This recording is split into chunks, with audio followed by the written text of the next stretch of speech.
This is a relay project. Real Talk starts right now. Here's Ryan Jesperson.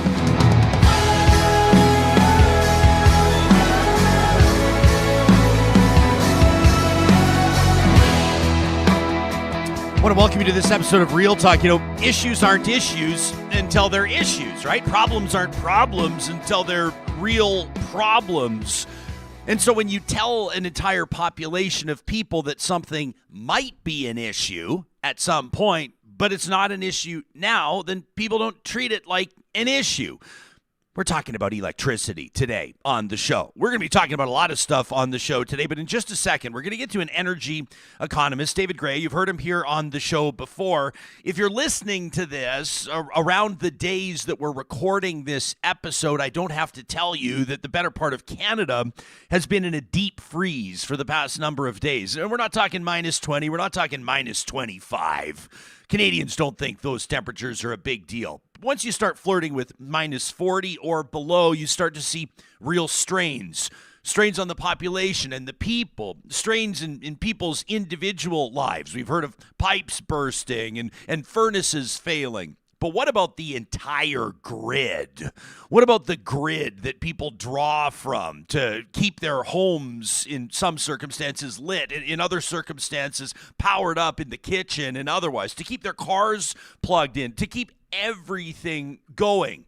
If you've paid attention over the past few days, you know that the province has been issuing emergency alerts, that there's been, as far as we're told, a real threat of losing power, of system outages. An emergency alert over the weekend asked people to turn off all unnecessary lights, all unnecessary power draws.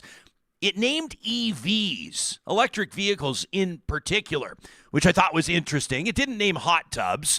The point is, are we really this close to system failure? And if so, how did we get here and how do we get out? We're going to talk about that today, plus the Iowa caucuses, and we're going to meet a woman whose family sold their car 18 months ago. They went car free. She says it's been smooth sailing ever since. Now, we booked this interview weeks ago. We didn't know it was going to be minus 35 when we were talking to Sarah Bisbee. It's going to give us an added layer of interest, I think, to an interview that was already going to be pretty compelling. I'm expecting that to be a good one in the second half of this show. Before we get to David Gray, I want to let you know that our friends at Rello have a pretty simple and clear message to those of you that are absolutely sick and tired of what you've been doing in your career, your current job. You're looking for a change. Well, now is the perfect time to go back to school and launch a rewarding career in real estate. Rello's courses, online, are affordable, and they make it easy for you to pass your exam and get that real estate license so you can start setting your own hours, running your own business, being your own boss. How good does that sound? The earning potential is unlimited, plus you're going to be helping people every single day as they buy or sell their homes. Now, why Rello? Well, the best part about it is that Rello's committed to your success. They've got live instructors that host online exam prep sessions every weekend. On Saturdays, they've got a bunch of resources to help you launch your business well after you've passed that exam and gotten licensed. So the relationship continues, and right now, there's a great offer for Real Talkers because you heard about this on this show. If you use the promo code REALTALK, that's all one word, REALTALK, at rello.ca, they're going to knock 20% off any Rello course. David Gray is an energy economist. He's worked as a load forecaster and a system planner in the Northwest Territories. He was an analyst for gas and electric rates for the AEUB. He was executive director of the Utilities Consumer Advocate, and he's consulted on rates and energy efficiency across Canada and the United States for many years. A good friend of this show, and we're grateful that he's made himself available after a hell of a weekend. It was absolutely wild, David. What was kind of your high-level or main observations over the past few days? It's extraordinary that we get these what do they call them, the Arctic gyres that come down now. I mean, that's the thing that strikes me the most about the change in our weather is the extent to which it can change just so drastically and so suddenly, and how we get these extraordinary cold snaps that remind me of being back in the Northwest Territories. Yeah, no kidding. And these are temperatures that even, people that have lived in this part of the world for 30, 40 years are going, I don't know that I've ever seen my dash readout on my car say minus 40. But that's exactly what it's been like. And there are tons of implications, of course, all over the place. Number one, I think the thing that most people are talking about is Alberta's grid and electricity availability, and notes from obviously emergency alerts, the Premier's office, and others saying if we can't cut back on our use, if we can't delay the use of major appliances or turn off draws, unplug things that don't need to be plugged in, we could have outages across the province, which would, of course, have huge impacts. What was your first response when you saw that emergency alert on your phone? I thought it was entirely predictable. How come? Because the system that we have, our electricity market, is extraordinarily bad at building capital when you need it. It has this tendency to go through the cycle of underbuilding and then overbuilding that we're seeing again. And we've seen it in 1999, we saw it in 2014, and we're seeing it again now. It's a bad market design that's causing us all sorts of problems, not just with reliability, but also with pricing. So I've seen some people say that this is Rachel Notley's fault for taking the province off coal-generated power. I've seen people say that this is the UCP's fault because they haven't prepared for it. I'm not sure that it's productive for us to sit and point fingers and assign blame, but everybody would like to know how Alberta got in this position. So what's the truth? The truth is that it's the UCP carrying on with the PC's plan for deregulation. We adopted a very strange system, and it seems like Neudorf is finally figuring out that ours isn't like other places, and we have this energy-only market. And it has all sorts of consequences in the way that things work. There's only us in Texas and North America that use this kind of market. And the problem that you run into is that it really doesn't pay anyone for reliability. Supposedly, the prices are supposed to rise and incent people to add more generation, but they've been capped at the same level since 1999. So it's really no surprise to me that we don't have the backup power we need when we need it. Okay, so Alberta finds itself in a situation now where is it buying power from Saskatchewan over the weekend? Is that however how we were able to keep things running? Yeah, there's a modest amount that comes from Saskatchewan. It's 150 megawatts out of a total of 12,800. I see. So it's not a huge amount. And if anyone could convince the commercial operators in Alberta to not run their lights on downtown all night, that would probably have looked after it. It's a very scary thing to be that close to having to have outages at minus 40.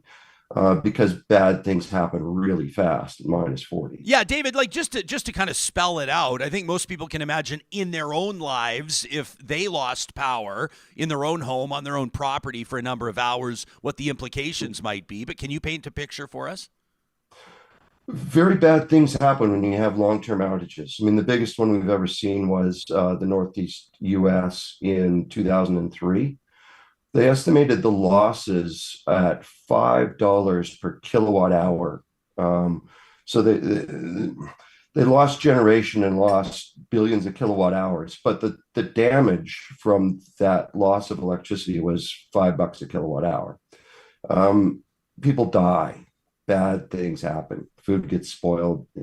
We would collapse as a civilization, losing electricity for any extended period of time. I mean, I think you even say to somebody, remind people they wouldn't be able to charge their phones, and you think of how much of your life runs off your phone, everything from banking to communication and correspondence to everything else, and it paints a pretty clear picture within 24 hours of what that might look for people. So how do we get out of this, David?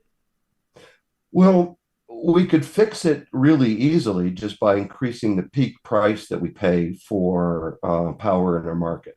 So when we looked at this in 2005 at the Utilities Consumer Advocate, we commissioned a study to ask the question, what price would you need to set in order for us to have the same reliability as a regulated utility service. In a regulated utility service, you'll typically have about a 15% reserve margin. So in the case of Alberta, with the load that we've got, we'd want about 2,000 megawatts of just straight reserve. We're not using it for anything else than a bad day. And we got to zero, right? We're scraping. And that's a very bad scene. It looks like we're going to get back to normal levels of reserve with the addition of 3 new plants in 24. Again, capital tends to get built in lumpy cohorts in this market because of the way it works. But will be good for reliability starting next year for a few years again. The problem we're going to have is it looks like if TransAlta is able to complete its purchase of Heartland Generation, that they'll be able to continue the scheme of economic withholding that's kept prices so high the last 3 years. So, we have a market that at the moment is delivering both high prices and poor reliability. Within 6 months will be just high prices. Yeah, people are kind of going, it's like pick your poison right now when it comes to that. Danielle Smith has mused in past about establishing a crown corporation that would essentially, utilize or look to natural gas, right, to keep Alberta's grid supply where it needs to be. This is obviously my layperson's interpretation of it. This in response to Federal Minister Guilbeault circling 2035 on the calendar, wants Alberta's grid to be net zero by 2035. Meantime, Alberta's premier says we're looking at establishing this Crown Corp. Would you agree with me that properly spun, this situation over the weekend works very well to bolster the intention that Alberta's premier has? No, I think what it does is it makes us look ridiculous. As a utility jurisdiction, this is just abysmal, right? Compared to anybody else, any of our neighbors, any other jurisdiction. Utility rates have climbed here like nowhere else, like no one's ever seen, at the same time as us facing, blackouts. It's just nothing to be proud of, and it has nothing to do with renewable energy. No one has ever used renewable energy for backup power. And that's what you have to understand in terms of electricity. You get reliability by having multiple backups. The math is pretty simple. If you have a generator that has a 10% chance of breaking down, if you add two of them together have only a 1% chance of breaking down. If you add 3 of them, they have a 0.1% chance of breaking down. And so that's how we've always maintained a reliability in our electricity grid, is by having these multiplicity of backups. We don't have that now. Just because it's not appealing for industry, because it's not appealing for for-profit corporations? Is that why? So I understand correctly? Yeah, we have a very funny market. And the only people that want to play in it are people that are already here.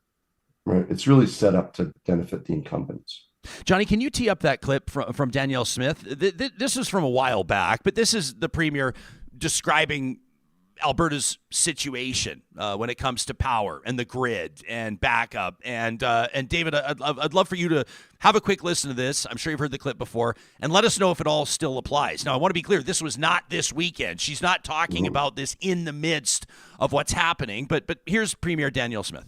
Well, the problem that we have, and again, this is the strange way in which this market has been created. Part of having an energy-only market is that the players will say they have to have a higher rate for a sustained period of time to earn enough capital so that they can pay off their capital costs, have enough money to invest in new.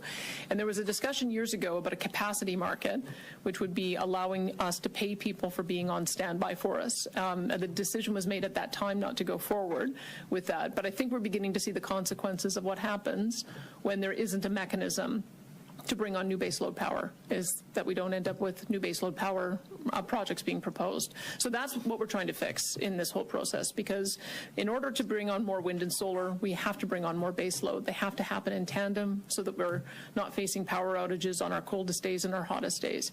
And so we need to make sure that we've created a market that allows for more of that baseload to come in, and we don't have that right now. So there's a number of things that need to be remedied, and we'll have all of those answers by the end of February when the pause comes off. Okay, so that was Danielle Smith talking back in November in the context of that renewables pause. Does it hold up? Is it accurate? I know I've seen the clip making the rounds. No, we don't need baseload power. We need peaking power. We have lots of baseload coming on, but that doesn't solve the problem that when it hits the fan, you need backup. Right? If you're counting on a small number of large plants, it doesn't help your reliability as much as having more smaller plants that are only available for, say, 500 hours a year. And those plants can't make a buck because we haven't raised the peak price in our market since 1999. David, go ahead. Sorry. Yeah, it's like wanting to have, an emergency standby, but offering $0 to provide it. Got it. Noob, try again in the chat, says, would you please ask David about Canada or Alberta, being part of this Western interconnect grid and why we were still left in this position? Says, I thought it was like a Western North American power sharing type agreement. Is that a thing? Yes, it is. We are essentially an electrical island. We have interconnections with Saskatchewan, Montana, and British Columbia, but relative to our grid, they are very, very small. So, for example, Saskatchewan's 150 megawatts. BC is notionally 700 megawatts, but we never use it. And I think we maxed out at 150 megawatts over the weekend in the worst of the cases. So we're essentially an island. We're on our own. It would be an excellent idea for us to become better interconnected, particularly with British Columbia, so that we could swap cheap wind power for firm hydropower. And we'd both benefit. They would get cheaper power, we would get better reliability. But that would mean that the provinces would need to, talk to each other. Yeah, wouldn't rule it out in a situation like this where all of this becomes very real to people. Hypotheticals don't really land with folks. Properly utilized, politicians can use hypotheticals to make a point, but this point is making itself over the weekend. I was interested to hear you say that you figure if all the downtown office towers would have killed all their lights, that would have gone a long way or a significant way in decreasing demand. That's interesting to hear, averting a crisis, so to speak. I don't know how much you know about who types up or who composes the emergency alerts. Johnny, would you throw that back up on the screen again? The one thing that jumped out at me, and I'm sure I'm not the only one, electric vehicles were specifically named in the emergency alert, right? It says minimize the use of space heaters. I understand that, but people are freezing at the same time.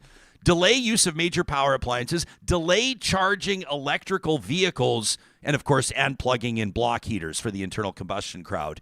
I'm not saying that this emergency alert was designed to, what's the word I'm looking for, discredit EVs or take a shot at EVs.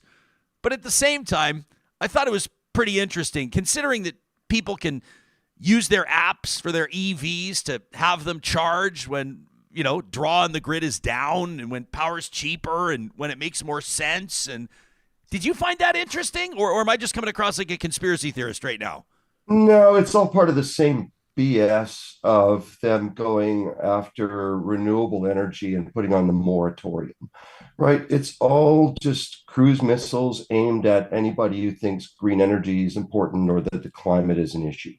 Right? It's a division of the populace for political gain using ridiculous positions that don't comport with reality. David, before I thank you for your time, we're going to hand things over to Charles Adler here in just a quick second. Is there anything that we've missed that you think is particularly relevant, important, or interesting in the context of what we're seeing right now? I think what we're going to see with this government is that they'll continue to buy the song and dance of the power industry that, oh my goodness, this is the only way we can do this. And, you have to give us more money in order to have reliability.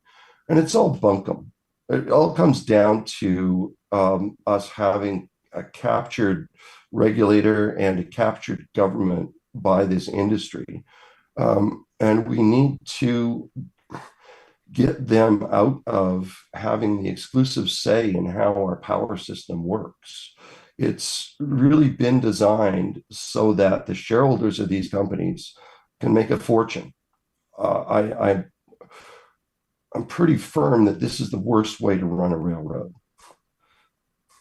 Energy economist David Gray. You can find him on Twitter at @TheRealDKGray. Thanks for making time for us today. We appreciate it. Johnny and Ryan, always a pleasure. Thanks, Dave.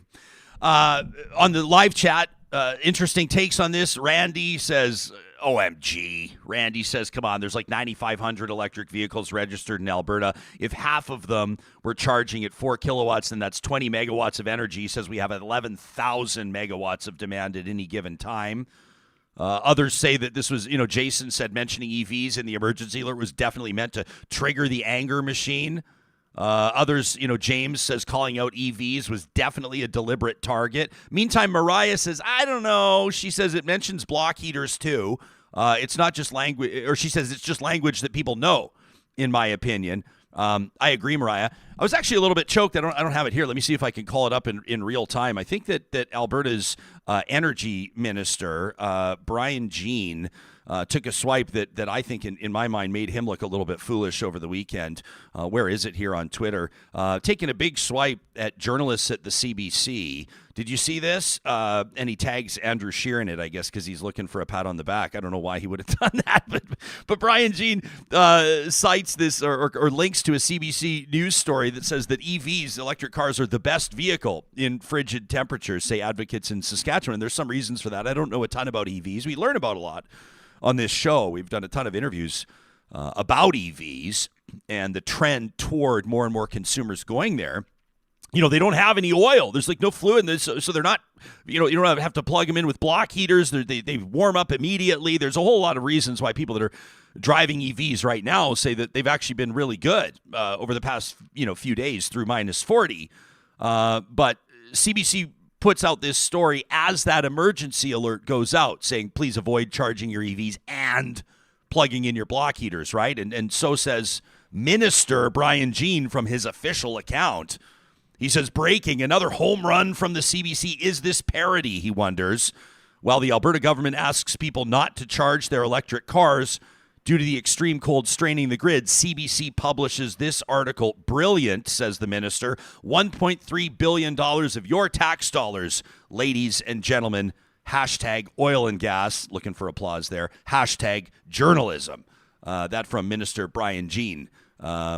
Who I think probably a swing and a miss on that one. I mean, in the same sentence as they say don't plug in EVs, they say don't plug in block heaters. Yeah. So I don't know, but taking big swipes at journalists as the energy minister, I would say maybe. I don't know. Like, wouldn't you suggest maybe that Alberta's energy minister has a bit of egg on his face? I mean, it's not necessarily 100% his fault, but I think that if you're in that position right now where Alberta is not exactly well positioned, no, it's not like you're hitting home runs. No. So yeah, I thought that was kind of an interesting one. I kept an eye out this weekend. I was texting some of my friends I know who have EVs. I was like, what's happening right now? And they're like, yeah, nothing. We're fine. Yeah. My cars, I mean, a lot of them had their cars in the garage, which I don't know if you went in your garage this weekend, but it's almost as cold as outside, but no problem starting, no problems getting around. I didn't see any Teslas on the side of the roads. But I mean, and if there are some on the side, like they're not like invincible. No. But at the same time, and I'm not a disciple of EVs, but what I want and what I'm interested in and what you're interested in, I'm sure as an audience member of this show, is accurate, informed dialogue around things and not just big swipes at whatever for the purposes of politics. I know that we all want our politicians to be working for us at a time like this, right? Not trying to score political points, but I understand how they operate. I understand it's job security. We'll get to Charles Adler on that in just a quick second. Hey, listen, I know this may come across as opportunistic. It's not intended to be such, but I'm just saying, if you're one of those that was on social media over the weekend posting photos of, I saw somebody's drain had frozen. Johnny, can you imagine the drain? And so the bathtub was like filling from the drain. Oh. And the toilet's overflowing, and they're doing what they can. You know what they had to do? They were taking buckets of water. This is a personal friend of mine on Facebook, and they're throwing buckets of water out the back door of their house to try to until the emergency plumber can you imagine? Wow. I mean, people's basements sometimes are in a world of hurt in this extreme weather. If this is your situation, number one, sorry about your luck. And number two, make sure you get in touch with Complete Care Restoration right away. They've got more than 25 years of experience, professional property restoration services in Edmonton and the Metro Edmonton region, whether it's fire, flood, mold, asbestos. They do it better than anybody else.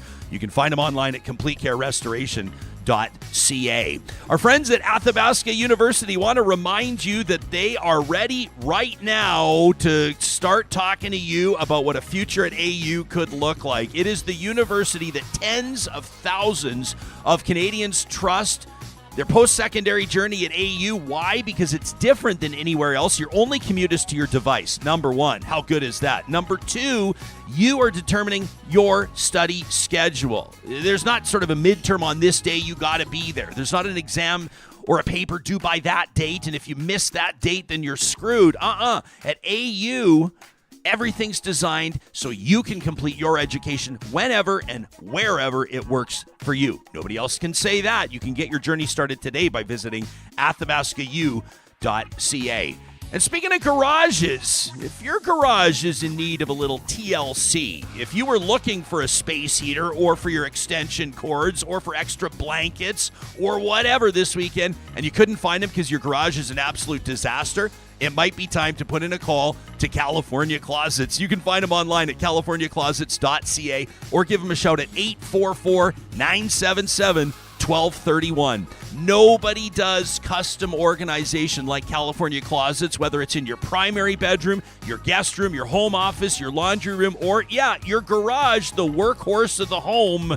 You can get the conversation started with their experts that'll come up with storage ideas you maybe never even dreamed of. California Closets will simplify your life, and it all starts with a free design consultation at californiaclosets.ca. First episode of every week, the Titan of Talk, Emmy Award-winning talk radio legend Charles Adler joins us for a dose of Canadian common sense. We'll talk about Iowa caucuses and the American political machine in just a quick second. But how did you hold up this weekend? Were you staring down minus 40? You have to imagine you were. Yeah. We, when you're on the prairie, you're on the prairie, whether you're in Manitoba, Saskatchewan, Alberta. But do you stay inside and do you just like hunker down, or are you like out and about? Well,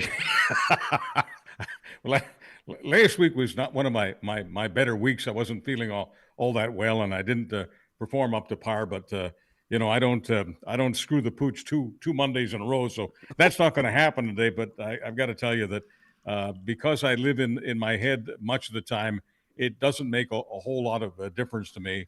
And we've got, if I don't want to drive the vehicle, we've got Uber.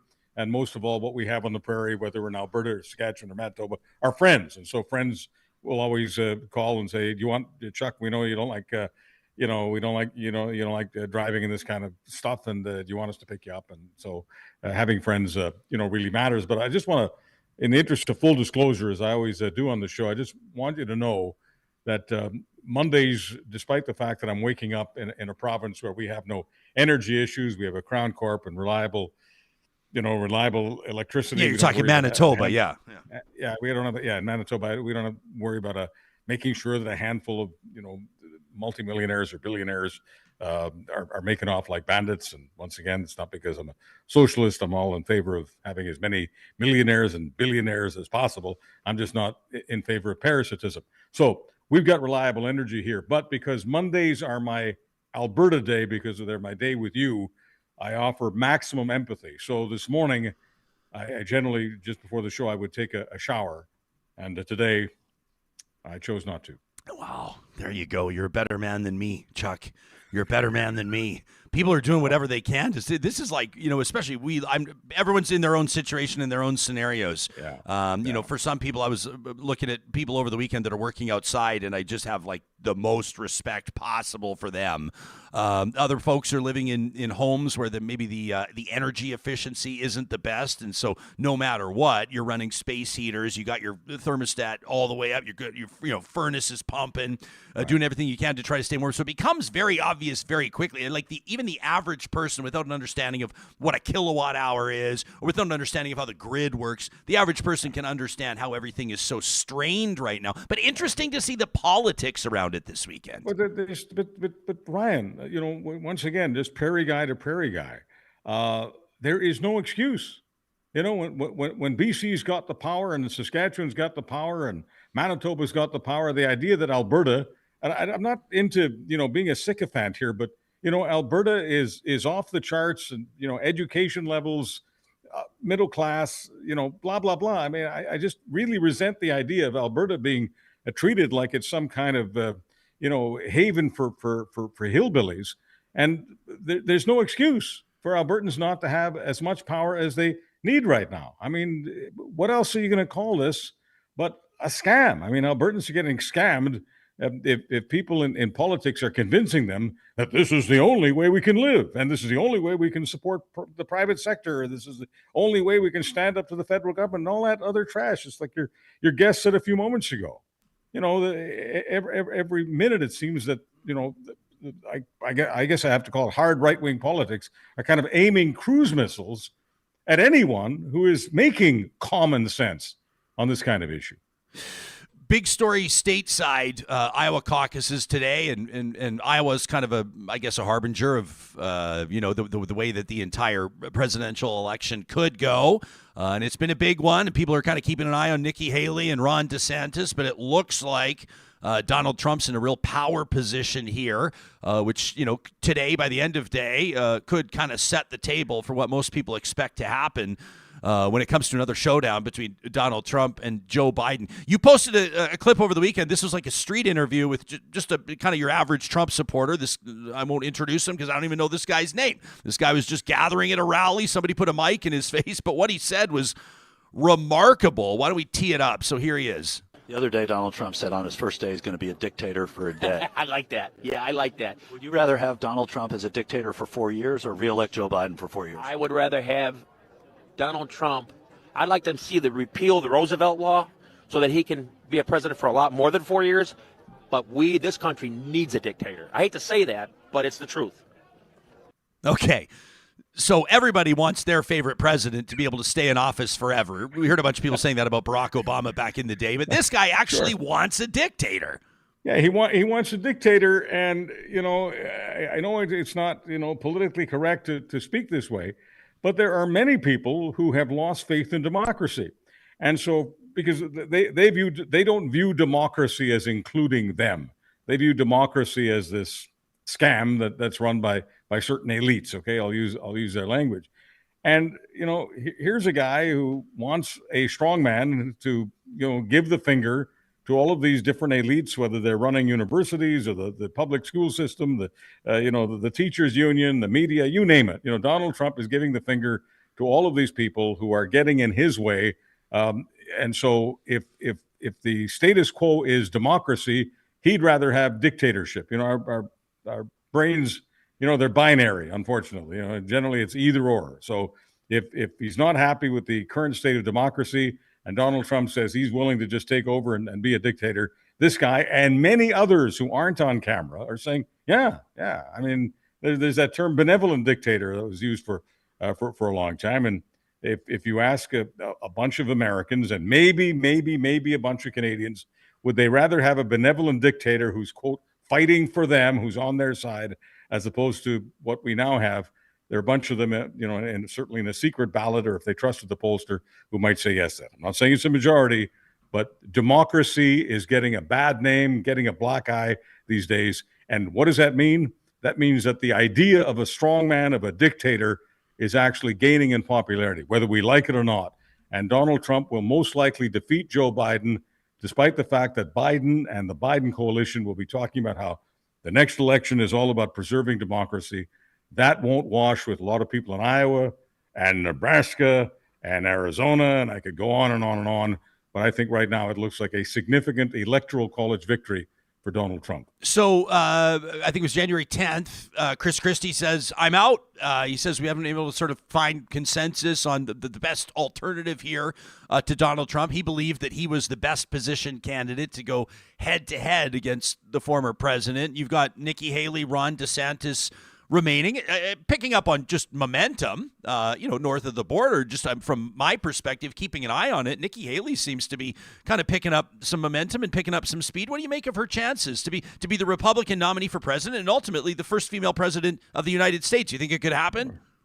Well, I'll just quote Chris Christie, who you just named, and Chris Christie's a supporter of democracy, and his run in the Republican race was all about how he doesn't think America should have a dictatorship. He wants to be basically was running as a moderate Republican. I'll call it a Mitt Romney Republican. Mitt Romney's my idea of a good moderate Republican. I talked a little bit about that last week, so I'll just quote Chris Christie here on Nikki Haley. Off camera, off microphone, except the microphone was hot. Chris Christie was saying that Nikki Haley's going to get smoked. So I agree with Chris Christie. Nikki Haley is going to get smoked, and right now it's being said that Nikki Haley might get 20% in the Iowa caucuses tonight. Well, 20% is not as good as 50%, and in New Hampshire she might do a little better. She might finish a solid number 2, but number 2 ain't number 1.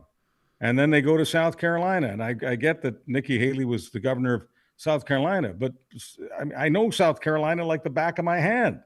Every acre of South Carolina, except for some minority districts, is Donald Trump country. Easy money. Trump's focus to this point has sort of been on the things that can really light a fire under people, like the idea of like the gender neutral washrooms and men and girls bathrooms and climate change related stuff and EVs and all the hot button stuff that comes up again and again and again and talk shows like this. It's great to fire up a base that's already engaged and motivated. Trump certainly has one of the most motivated bases in recent memory. And I'm talking about global politics. Like it's pretty obvious, that statement there. But when it comes to a general election, that's not the type of thing that will inspire the general population to take their vote either way. So if you're Joe Biden and Kamala Harris in this context, in this point, how do you campaign against Donald Trump? Where's your focus? What's the key message? It's not easy, because the campaign, despite all of the eccentricities that come from Donald Trump, and once again, I am not a Donald Trump supporter. If I were voting in the general election, I would vote for Joe Biden. So let's just put that on the shelf. The entire election in the United States, as far as Donald Trump is concerned, the Republicans, is going to be a vote against Joe Biden. No, not much different than here in Canada. Despite all of the stuff that comes out of Poilievre and all of the social messaging, a lot of it weird, a lot of it stuff that I criticize, fundamentally, the next election is not going to be about Pierre Poilievre. It's going to be about whether or not to renew Justin Trudeau. And it's this way in federal elections, it's this way in provincial elections. And when the question is asked of the average American, not necessarily a member of the Trump base, the average American, were you better off 4 years ago when Donald Trump was president? Were you better off 4 years ago than you are right now? That's always the question. Many average Americans will say yes, because their groceries were less expensive, their mortgage rates were less expensive, life was less complicated for them, less difficult 4 years ago when Donald Trump was president than right now with Joe Biden. Despite all the charts saying the economy's in better shape now and crime may be in better shape, it doesn't matter. The average American isn't feeling that. They've got what's known as a sourpuss economy in the United States. Technically, it looks good, and it's certainly good for shareholders. It's been great for the stock market. But for the average person, living on Main Street, Main Street America is not as happy as Wall Street America. And the election is going to be about whether or not you want to renew Joe Biden. And the other thing that I have to talk about, whether I like it or not, is a huge issue in the United States, and that's immigration, and that's illegal immigration, the migrants coming across the border. And it's the biggest issue in Iowa right now, despite the fact that almost none of the migrants end up migrating to Iowa. It's the idea that the country is not secure, the country is not protected, that the Biden coalition is soft on this issue, and everyone knows, just in their gut, that a guy like Donald Trump is bound to be a lot stronger on this issue. And so Trump is talking about, deporting people. Even Nikki Haley's talking about deporting people. It's an issue that the Democrats can't possibly win on because Heartland America believes that Joe Biden doesn't care enough about the border, therefore doesn't care enough about national security. I don't think that this is going to be the biggest issue or the biggest talking point, but I'll be curious to see how the war in Ukraine factors into all of this. I mean, I've seen a lot of people muse about, what would this look like if it was Donald Trump dealing with Vladimir Putin? And what would this look like, the U.S.-Russia relationship? And, of course, that Trump will probably be saying that if he was president, this war never would have happened in the first place. Do you think that's going to factor in? He does say that, but if you follow, for instance, a lot of the rhetoric in the Iowa caucuses, if you follow, say, Rick DeSantis, who wants to make absolutely sure that he doesn't alienate the Trump audience, because the Trump audience, the Trump base is where he gets some votes from. And he has spent well over $100 million, and he will likely wind up tonight with, not much more than maybe 10% of the vote. And the reason for that is because he was betting on people in Iowa and elsewhere saying, we want Trump's policies without Trump.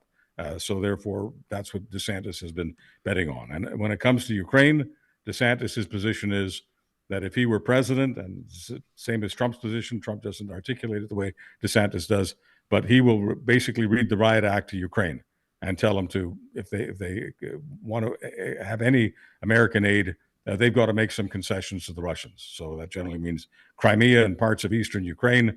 They've got to compromise with the Russians and do that and end this war. That's their position. And Trump, whether he says it out loud or not, Trump will be tough, not tough on Russia.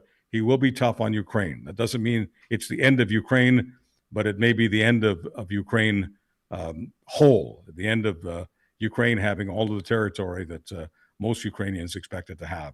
That is the position. I'm not saying that'll happen. I'm not saying that if Trump wins the election that the Ukraine-Russia war will just kind of magically end. There's no way that I'd ever be irresponsible enough to make those kinds of predictions. But if you're asking me specifically what Trump's policy would likely be, it would be to lean heavily on Ukraine and to stop talking about how the United States is the head of NATO and NATO can handle this. The America First position, the Donald Trump position is we're alone in the world. We can't count on NATO, and NATO shouldn't have to count on us. We've got Mark, who's tuning in from Salt Lake City, Utah. He says Ron DeSantis flames out after Iowa. He's out of money. Tony says the same thing. Says DeSantis flamed out long ago. We'll see. I think Ron DeSantis' biggest mistake was picking a big fight with Disney. I think if you honestly, I'm not saying that's where he hit the wall, but if you look at kind of peak DeSantis, and then you look at where things started to kind of like fall apart a little bit, it was right around the time that he started going hard at Disney, the biggest employer in Florida, one of the biggest brands in the world. It just hasn't, if you look at the timeline, I don't know, man, mess with Disney, get the horns, I guess. I mean, DeSantis would still win a landslide, if he were able to run for governor again. Oh, sure. They've got term limits there, so he can't do that. But if he were to run again, there's no doubt in my mind that he would win. And the Democratic Party in Florida is a really, really bad joke. And yes, I have lived in Florida, just like I've lived in. And oh, by the way, the business about Iowa. Can we talk about Iowa for a moment and media coverage of Iowa? They keep talking about how cold Iowa is, and because Iowa is cold, Iowa is cold in January. So is Alberta. So let's just take Iowa, the Iowa caucuses, and move them into Alberta. If Alberta were, and I don't mean to tickle the fantasies of some people in Alberta here, because some people in Alberta do want Alberta to be an American state. I get it. if Alberta was an American state and we had the Alberta caucuses, would we have a conversation tonight about people not attending caucuses, whether they're in homes, schools, churches, whatever? I mean, they've got the 99 counties in Iowa and hundreds of caucuses. Would we have a conversation tonight about we don't think there will be a turnout in Alberta tonight for the caucuses because Albertans don't want to do anything when it's cold outside? Well, I think that, I do think they would. I think no matter how used you are to cold or not, fewer and fewer people are going to go out and do something. People are going to be way less motivated to do something when it's minus 40. And I think that also when you look at, and I want to be clear, I don't believe that elections, or I don't believe you should approach or look at elections like they're foregone conclusions. But that whole get out the vote thing, like most people believe that elections, I mean, it's unpopular to say, but it's the truth. Most people believe that elections are foregone conclusions. Like, I know there's some tight races for like city councilors, some tight races. I live in a riding, Chuck, that sends conservative and liberal MPs. I live in Edmonton Center.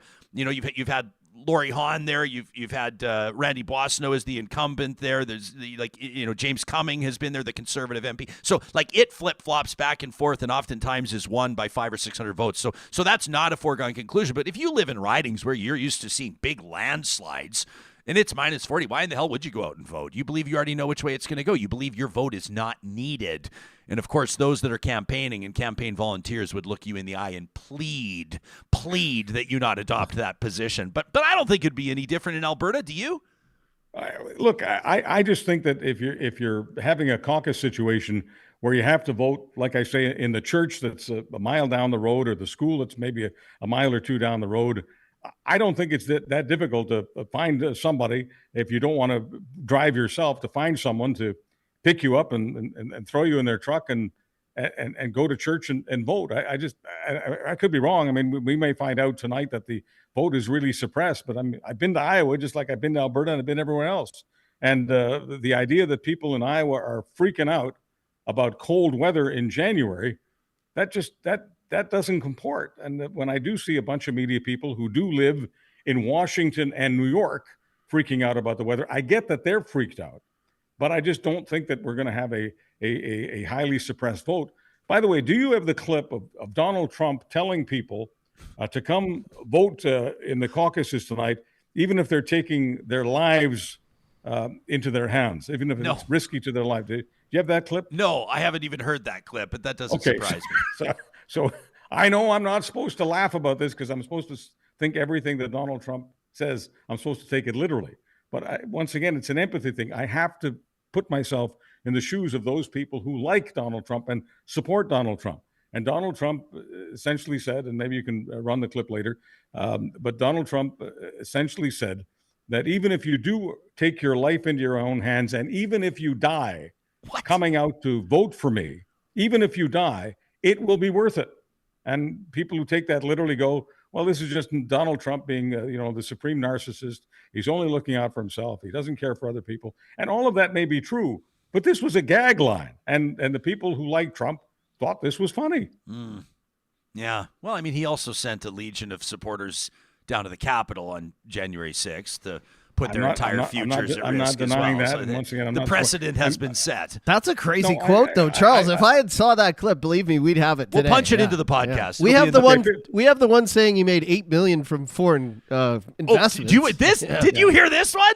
This was no $7 million profit, and the Democrats want him to give it back, and as he sort of like monetized the White House and turned the White House into a for-profit machine, but he doesn't deny it. He simply says, well, here, let's just roll the clip. It's absolutely hilarious. Let's roll that one in. And if I have a hotel and somebody comes in from China, that's a small amount of money. It sounds like a lot of money. That's a small. But I was doing services for that. People were staying in these massive hotels, these beautiful hotels, because I have the best hotels. I have the best clubs. I have the best clubs. I have great stuff. And they stay there and they pay. I don't get $8 million for doing nothing. I don't get $8 million for doing nothing. He literally just gave the number. He's like, yeah, it's true, but I was doing services. Duh. But there you go. Once again, I know the heartland like the back of my hand.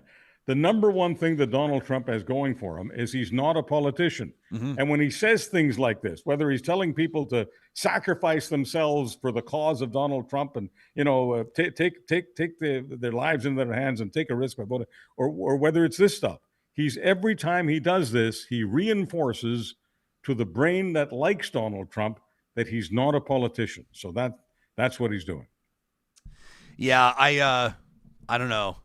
If somebody dies on their way to vote in Iowa, that's obviously a tragedy. Yes. In a sick way, I kind of respect him for saying it. Like, he just says what he thinks. He's like, even if you die, voting for me. Yeah. But Ryan, we put aside Donald Trump and put aside America.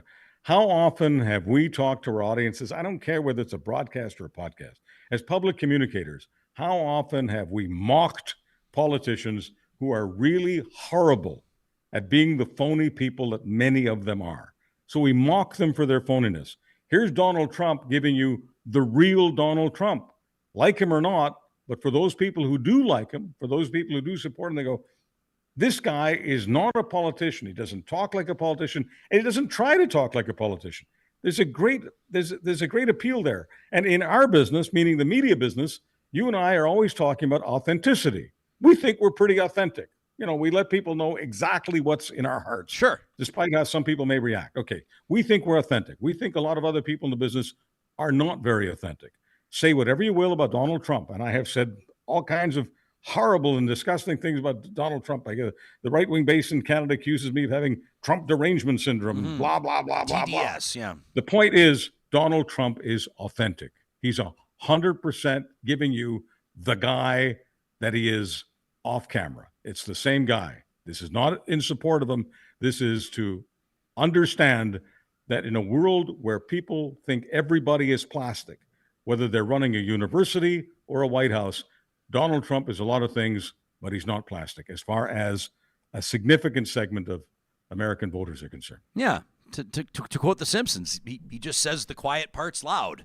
Yes. Charles Adler. Hey, I'll let you know. We could be talking about a political story closer to home next week when we check in with you, Chuck, because we've just got a note.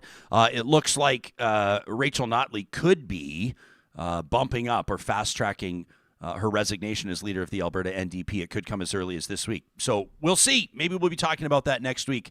Stay safe out there, my man, and we'll talk to you soon.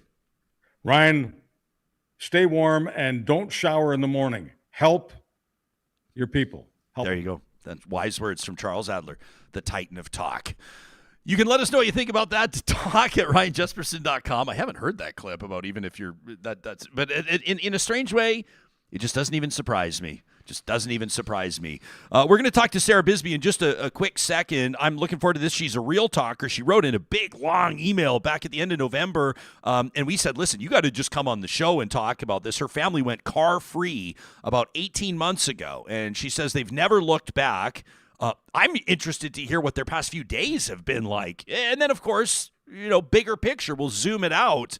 I'm expecting a really great conversation, and that would not be possible, these conversations, without the support of sponsors like our friends at Friesen Brothers, who want you to know that as the weather gets colder, Friesen Brothers is inviting you to indulge in comfort food. Through the month of January, explore their website's recipe page. That's at friesen.com, Freson, for a ton of comfort food ideas. All the recipes super easy to follow, and they showcase the finest ingredients from your local Friesen Brothers. From stews to slow cooker recipes, you'll find more information at friesen.com/what's for dinner. You can also find videos to follow to make the cooking even easier. I see the slow cooker barbecue ribs there, but my mind immediately goes to the shepherd's pie. Big shepherd's pie guy here. We also wanted to give a shout out to our friends at Eden Landscaping. They're not out doing work in anybody's yard at this moment, obviously, but you know what their team is hard at work doing right now is getting designs together. They do 3D renderings of what your backyard, front yard project is going to look like. I've seen them in action. It's really amazing. And then they bring those to life. A custom landscape builder with more than 20 years of experience in helping people realize their dream, maximize their outdoor space, find a whole new joy when it comes to their quality of life and how much they're enjoying where they're living. Eden Landscaping, the entire team, great listeners. You can learn more about how they work by checking out their website, landscapeedmonton.ca. They believe that a well-designed, well-constructed landscape should do more than just cross items off a wish list. It's about way more than that. Learn more about Eden Landscaping today on their website. Again, landscapeedmonton.ca. Was it as cold up in Jasper this weekend? Oh, pal, up there for Jasper in January. I'm going to be showing you some videos and photos coming up on Wednesday for My Jasper Memories, presented by Tourism Jasper. And the short answer is yes. It was. It was as cold, maybe even a little bit colder. I was looking at like minus 50 temperature on readouts. Saturday. It was wild. But there's kind of there's lots of. I mean, I'm not trying to even just sort of, this is not like Stockholm Syndrome, we're stuck here in this part of the world right now, so try to pretend like we enjoy it. Yeah. But there is, especially out in the national park, like this real crisp beauty. And like, they talk about those bluebird skies, just cloud-free, stunning blue sky. And, not a lot, you don't see a lot of wildlife out and about, although I saw a lot of rams, like a lot of mountain sheep on the side of the highway on 16. But yeah, I mean, obviously, a beautiful time of year to be out in Jasper. Everybody's like hunkering down. The fireplaces are roaring. We took Friday off, and I don't think I came out of the house till Sunday at like 11. Yeah, I was like, we didn't do anything. But the one thing, like rabbits have no problem with this weather, eh? No. Like rabbits are out all around. I'm like, what are they? It's minus 40, minus 40. I look at the dial; it's like close to minus 47 with how it feels. And these rabbits are just chilling, just ripping around like in the snowbanks. I'm like, these guys are living their best life, indestructible. Man. Living their best life. We got this email end of November. Love it. To talk at ryanjesperson.com. And Sarah writes in, says, I've been listening with interest to Real Talk's episodes on the affordability crisis and climate action. And she says, one element that I think you're missing is a discussion of the need for transportation change that goes beyond EVs, beyond electric vehicles. She says your affordability panel earlier in November mentioned it, and I got excited, but there weren't many details. Sarah says, I'm a lawyer, I'm a mom, 4 kids. She says, about a year and a half ago, my husband and I sold our minivan and went car-free. She says, we live in the suburbs, and we've been using electric cargo bikes to get around, yes, even in winter. We said, Sarah, you absolutely must join us on the show, and we're so grateful that she agreed to do so. A very good morning to you, and welcome to Real Talk. Good morning. Thank you. Okay, so question number 1. How have you been holding up? I mean, everybody's asking each other how they've been holding up over the past few days. You guys are doing it without a vehicle, an added challenge, or have you gotten so used to it now that it's just whatever? Well, I mean, it's cold. There's no doubt about that. But we've gotten used to it. This is my 6th winter riding. But at minus 40, I start to worry about the kids. I can dress myself and get really warm, but I don't like to have the kids out below about minus 30. Like my littlest guy is just about 2.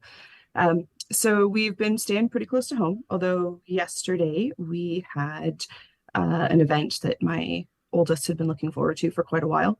So part of being car free means we have the flexibility to rent a car if we need to. So we grabbed a common auto and took him to his event, came home, and normally we would have biked it, but at minus 40, I'm not going to do that. No. That's the first time this year, but not meaning January, but the first time this winter that's needed to happen. Wow. So you guys, let's rewind the clock, rewind the calendar, let's say 18 months or so, I guess about 20 months ago now, you decide as a family to go entirely car-free? Like you didn't go from 3 to 2 or 2 to 1. You went from 1 or 2 to 0. Is that right? Yeah, well, we went from 2 to 1 in 2018. So we bought our first cargo bike in 2018. We had moved from a small town in southern Alberta to Edmonton, and I knew that I hated driving in city traffic. So I wanted to be able to walk to work. But we wanted a way to get our kids around that didn't require us all having to pile into a car. So we bought a cargo bike. It was actually a trike style. So the kids sit in a box in front of us on the bike. We bought that in 2018. We sold our first car to do that. And then we had talked about going car free for quite a while. But then we had our littlest guy just shy of 2 years ago. And I sort of put the car free on hold because we had a baby, and you can't possibly not have a car with a baby, right? That just didn't make sense. But I was about 3 months into mat leave, home with the kids, and just going, we're not using this minivan, so I don't know why we're making payments on it. I don't know why it's just sitting in the driveway. And that's when we decided, yeah, let's try this. Let's see. It's going to be an experiment. It might be a huge mistake, but let's give it a try. I think one of the more, I mean, there's a ton of interesting elements about your story. One of them is the fact that you guys, you're a family of 6. You got 4 kids and you're living in the suburbs. I think some people might, they look to people living a car-free lifestyle in Vancouver or downtown Toronto or in a city with particularly robust or impressive public transit networks. And with all due respect to Edmonton, that's not the case. So it adds some challenges for sure, right, to your everyday operation.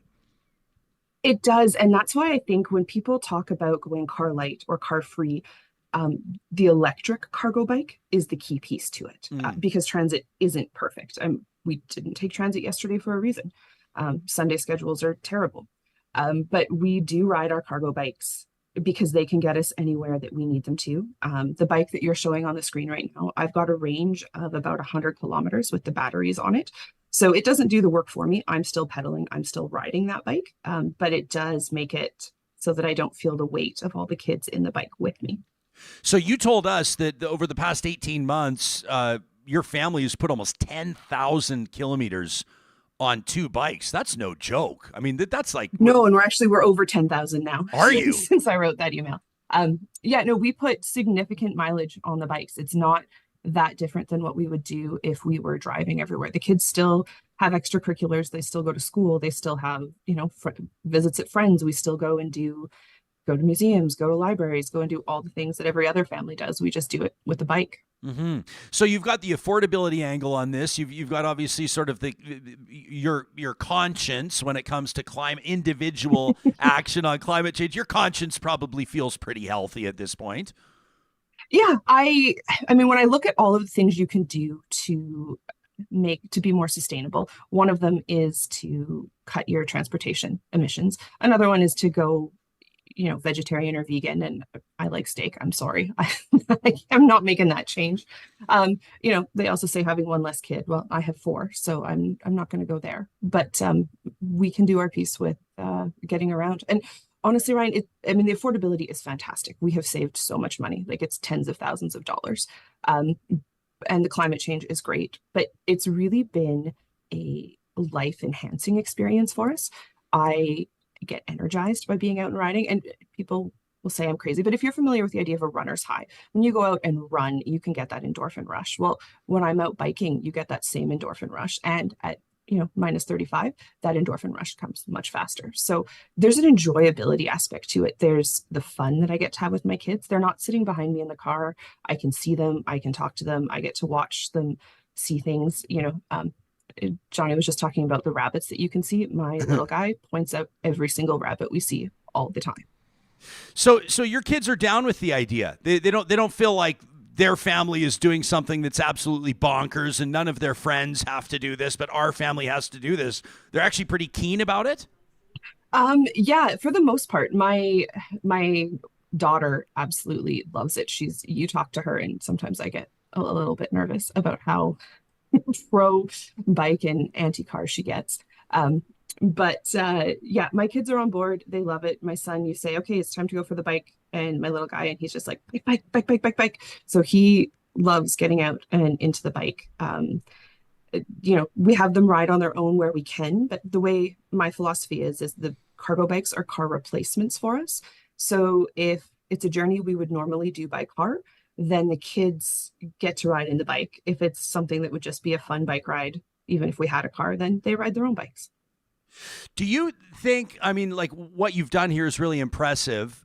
Do you think that it would work for the average person? Have you had friends of yours in a sincere way ask questions that gives you the idea that maybe they're inching toward their own transition? Can you see more people in your circle observing what you're doing, seeing that it's possible, and making the same move themselves? I mean, even just the affordability angle is huge. I see more and more people moving, not necessarily to going car free, because I recognize Edmonton is a very car centric city. But a lot of people that I know are moving to the idea of going to one car or of trying to just use their car less. So, we know statistically that the vast majority of trips by car are less than 10 kilometers. And so people are like, well, what could I shift? So there's a group I've co-founded with a few other parents who bike called Let's Bike There, YEG. And we are all parents who have a cargo bike, and we use our cargo bikes as much as we possibly can to get around the city. And then we meet up because these cargo bikes aren't everywhere. They're not necessarily easy to find. So we meet up once a month at a playground, and parents who are curious or interested can come by and they can test out the bikes. They can see what they look like. They can see how that goes. So there's definitely a shift happening. We are seeing in North America that e-bikes are outselling EVs. So the shift to micromobility is there. We just need to see more infrastructure. Yeah. What's the most common question that people ask you when they see you out and about? We just showed people can follow you. You're on Twitter. You're on TikTok. We'll link to it in the show notes here for YouTube and the podcast at Mommy Pedals. And you release these great videos. I loved the one of you bringing home your Christmas tree on the back of your bike. It's obviously something. You go to Costco on your bike. I mean, you've shown you show photos of how you can fit an entire shopping cart of groceries for a family of 6 into your trailer, no problem. So you're sort of almost like, to use sales terminology, you're answering objections with these videos. But what's one of the most common questions that you receive? The most common question I get is actually, where do you get that bike? Because they are uncommon. You don't see a ton of them. But you're right. I do answer objections because I do hear from people. A lot of them are like, oh, wow, I couldn't do that. And what I want people to know is that it seems absolutely wild. I recognize that. I thought it was absolutely wild before we started doing it, but it's not as difficult as it seems. And one of the key things that people, I think, miss is we look at bikes quite often as a toy. They're a form of recreation, but they can be a serious form of transportation. And in some cases, I'm actually faster than a car. Especially if I'm heading to the downtown area or to the White Ave area or anywhere where you have to find parking, because my parking tends to be directly in front of wherever I'm going. Right. Yeah. But these bikes aren't cheap, right? I mean, I would imagine if I'm you, I'm spending $500 on a lock. Can I ask what the cost is, what the price is for both your bikes? Yeah, so no, they're not cheap. And the way we have financed both of our bikes is by getting rid of a car. So our trike that we bought in 2018, to buy it new today with the accessories we have on it, so the cover to keep the rain and the snow out, that sort of thing, is $6,500. And the other bike that we have to buy it with all the accessories that we have on it is about $14,000. So they're not cheap bikes. $14,000? They are. $14,000 for a bike? Yeah, $14,000 for the bike, plus the bike itself is $9,000. Okay. But I added a second battery to it, and the batteries run about $600 a piece. Right. I added that extra front bench that they're showing in the video so that I could sit more kids in it. That video you're showing right now doesn't show the rain and snow cover, but that's on it. So there's a bunch of accessories that go with it, the same way that you would accessorize your vehicle when you get the heated seats or the heated steering wheel. Yeah, I mean, like $14,000 blows my mind as a price for a bike, but it's also like if you're buying a vehicle for a family, $14,000 doesn't get you anything. You're not paying it. You're not inputting anything for fuel costs. I mean, do you insure? I guess you would insure it, or you'd have like property insurance on it, but not the cost that you would incur on a new car, right? No, I insure all my bikes for about $300 a year. Okay, yeah, not too bad at all. Wow, this is great. I mean, it's you're practicing what you preach. I mean, you're showing people that it's possible. I would imagine that the detractors would have something to say about bike lanes and things like that. Anytime, this is like our secret. We used to say in talk radio back in the day, if a guest ever fell through or we found ourselves with a half hour to fill, just bring up bike lanes or fluoride in the water and you'll get like 300 phone calls and you'll be totally fine. Do you feel like with the expansion of bike lanes in Edmonton or what you've seen in other cities, like, do you feel safe out there with your kids? Do you feel safe sharing? Because I know you've made a point on your social media channels to point out you don't ride on the sidewalk, you ride on the roads. Do you feel okay with it? I do. I have been riding my bike for a very long time. I mean, I grew up, like I said, in a rural area. And so to get to my friends' houses, I had to bike there. So I've been riding on the sides of highways since probably I was 13 before my parents started letting me ride on the side of the highway. But I've been riding on highways for a long time. So I'm familiar with riding with traffic, mixing with traffic. It is not for everybody. And that is where we need the protected infrastructure, because I shouldn't have to worry about being hit by cars. And I have been hit by a car with my kids in the bike. Oh, really? Yep. Always, both times, it was at an intersection. I was on a shared use path, so the city's shared use path system, and the car decided to make a right turn. And in both cases, the driver looked at me. I saw them. I looked right in their eyes, and they pulled out and made the right into the bike. So it was low speed collisions. There was never any damage to me or the kids that were in the bike with me.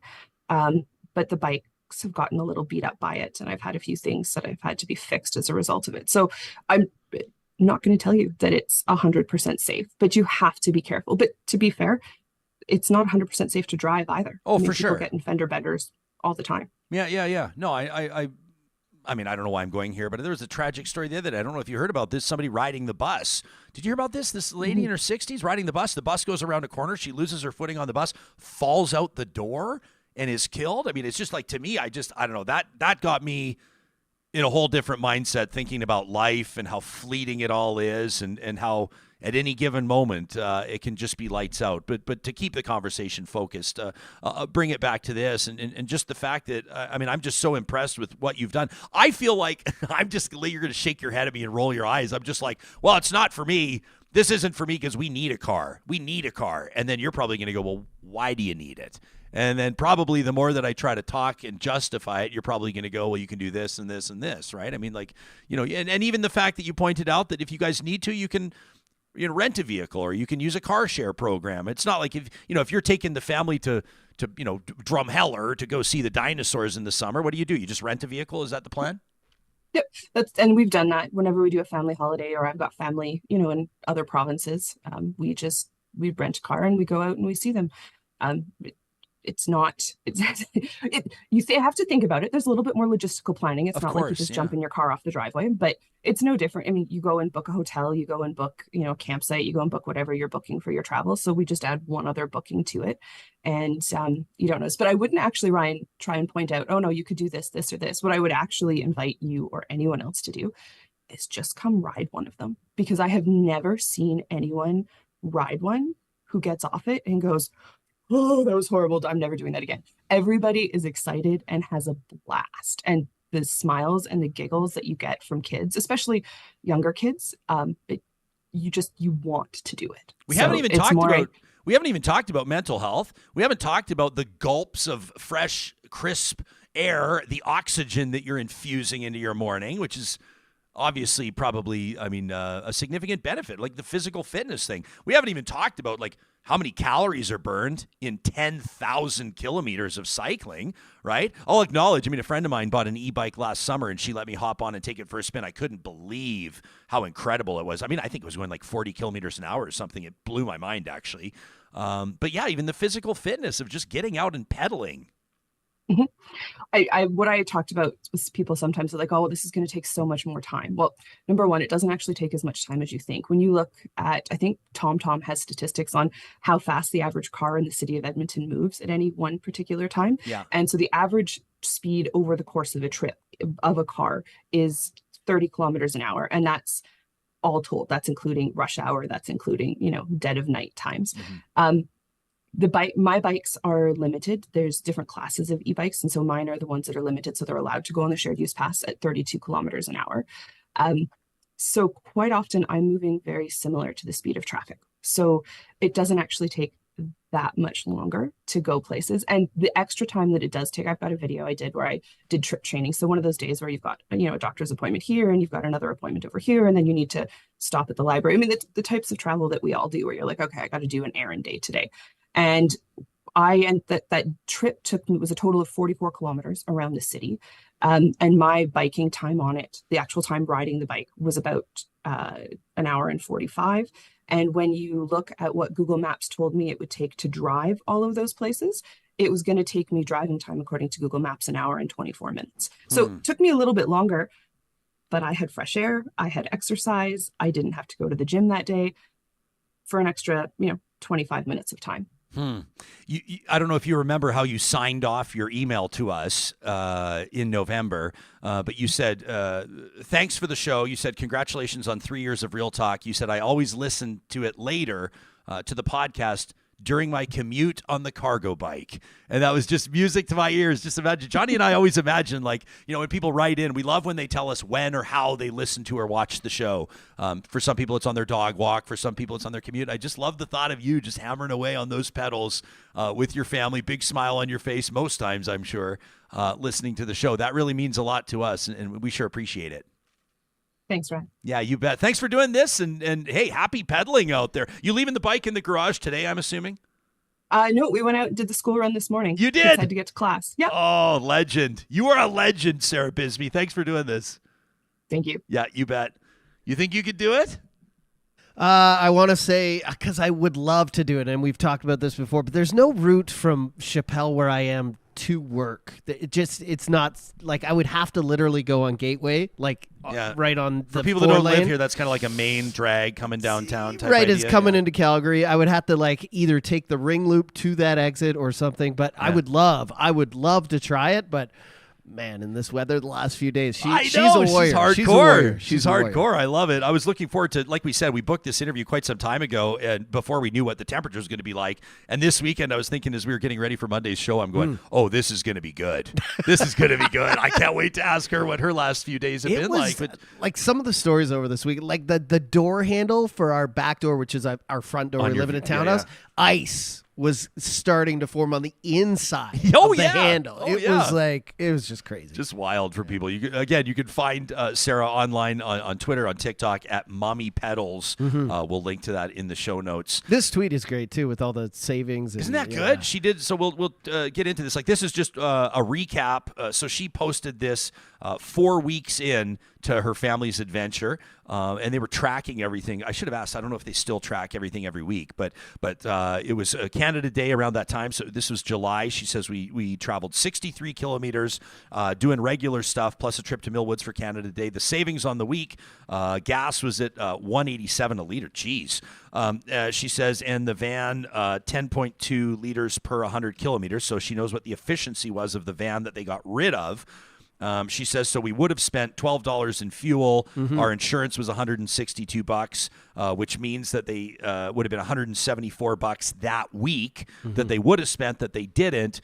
She says, so there we go. 4 weeks in, their total savings were already at $661. For some people, this is going to be a climate thing. Yeah. For other people, it's going to be an affordability thing. For many people, it would be both. And others might have something else going on as well. I mean, everybody knows the benefits or how you feel. Of course. Like filling your lungs with fresh air, I like how you brought that up at the end, because I'm like, I know he's going to talk about it, but she must just feel better having exercise daily, every day, regardless. Even just the sense of accomplishment. Yeah. Some people, they try to get to the gym, they don't, but if you just have exercise every single day, I'm guessing in the morning and the evening, that's probably amazing for your mental health and just physical health as well. A couple of people in here saying, is it maybe dangerous to be out in cold weather and icy? She did say at the start of the interview she doesn't go out past anything past, I think, minus 29 or 30. Sure. But also, are you any safer in a car when it's black ice everywhere and freezing? I don't know. So. Well, yeah, I mean, and I think that, there's going to be danger everywhere. That's not to say that you sort of like willy-nilly, you don't worry about the safety of it. I'm sure that as a parent, you're aware, you're considering all types of things and taking necessary precautions. But I remember like even riding in the summer with our little guys who got like that sort of that clamp-on trailer that goes on the back of our bike and all that. And everybody can have their opinions on bike lanes. I think that there are some valid objections to bike lanes, and I think that there are, to be honest, disproportionately more or reasons why they're a good idea, but you never value them as much as when you're out there with your kids. Yeah. To have a physical barrier, and even if it's just a curb, psychologically, it acts in a very effective manner. A barrier between where you're at with your kids, your most precious cargo, and where the vehicles are at. And if we're being honest, the real talk is with half those people checking their Facebook while they're driving. I just think that the argument is there, and the argument's easier to make. You know what I'd be curious to see is when her kids grow up. Like when Sarah's, I should have asked her this, when her eldest turns 16, are they going to want a car? Are they going to want a car after this experience, or are they going to want their very first you mean e-bike because of their they've own? grown up without it? Because they've grown up They without it. probably wouldn't have the need for it. Well, I mean, they wouldn't have the want for it. Yeah, you'll see in your everyday life that it's doable to not have one.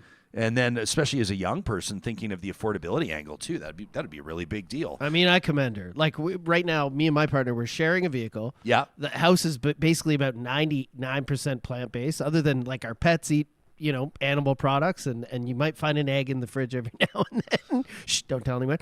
But other than that, like, I do not think we could go without a vehicle. And so I was just watching her in awe. I'm like, this mom is an absolute warrior and amazing. Yeah.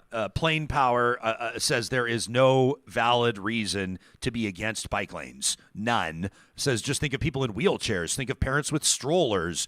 Bike lanes are typically clear to use. No, that's a great point. I would rather have them because I know, and I hate when I do this, when I see a biker on a roadway lane, and I hate that I do it, but immediately I get annoyed. I'm like, why are they there? But if there's a bike lane and they're in it, then it doesn't affect my, you know what I mean? And I have to tell myself, like, don't be annoyed. Like, they don't have a bike lane here. They have to be on the street. There's no sidewalk. They're obeying the law. They're doing what they're supposed to be doing. To. And also, you know what I always remind myself? They pay taxes just like me. Right? They pay taxes just like me. Aket says kids are in danger from drivers just walking around because people drive trucks that are way too big for them. They can't see kids crossing the street, and then says, with the sarcasm notation, we should just ban kids from going outside. Yeah, we'll ban kids in general. Ban kids in general. There we go. It's much safer. The first episode of every week, courtesy of our friends at Kuby Renewable Energy, we have an opportunity to focus on a story. I think we just had one. I think that could have been a positive reflection.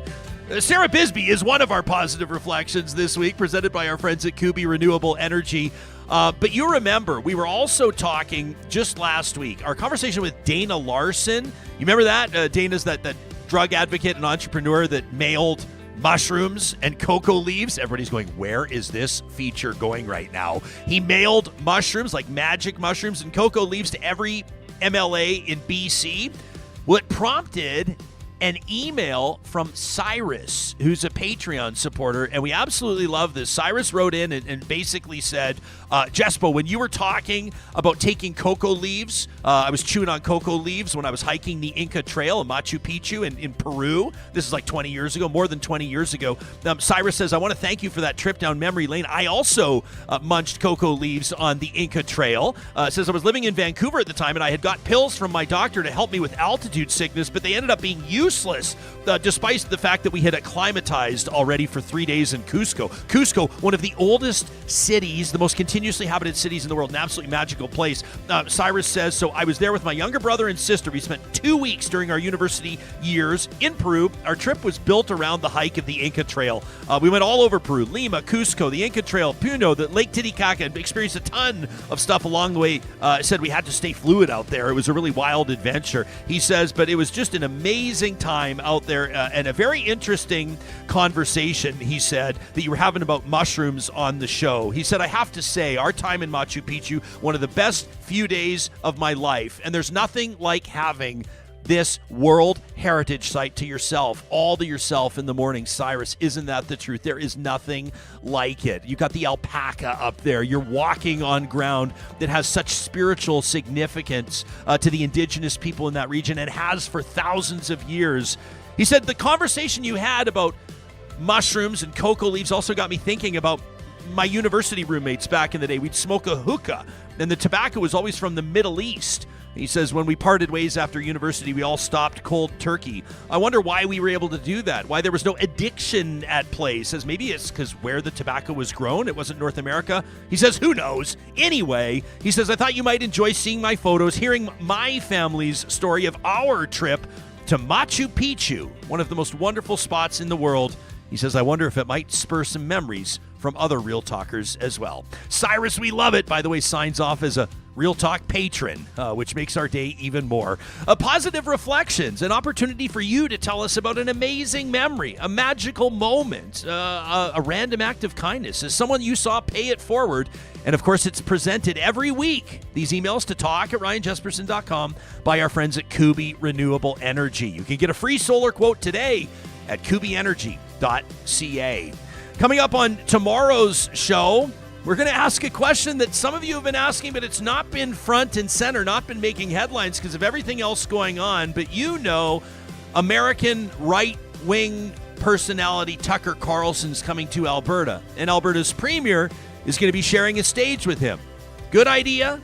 Bad idea? We're going to hash it out with a pro and con panel. We hope you'll join us then.